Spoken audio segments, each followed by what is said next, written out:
इस खूबसूरत आदमी ने थोड़ा सनस्क्रीन निचोड़ा और उसे अपनी नाजुक बाह पर समान रूप से फैलाया और फिर एक खुश अभिव्यक्ति दिखाई, लेकिन उसे नहीं पता था कि उसका खतरा आ रहा है। अचानक लड़की को कुछ मिल गया। यह एक बहुत बड़ा खोल निकला जिसे तोड़ दिया गया था। दाजून को भी अचानक याद आया कि यह वही है जो उसने कल रात पाया था।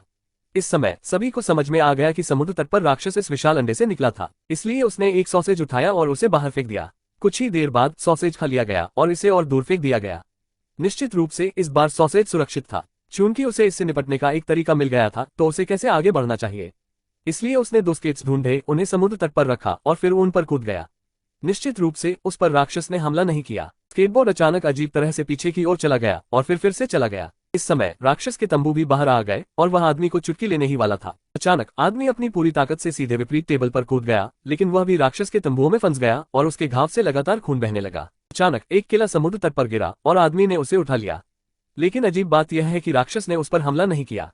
आदमी ने केले को उठाया और सावधानी से चखा। आदमी नीचे कूद गया जैसे कि उसे कुछ सूझा हो। यकीनन राक्षस आग से डरता था। जब वह खुश हुआ तो उसका घाव और भी सड़ गया और बहुत सारा तरल बाहर निकल गया।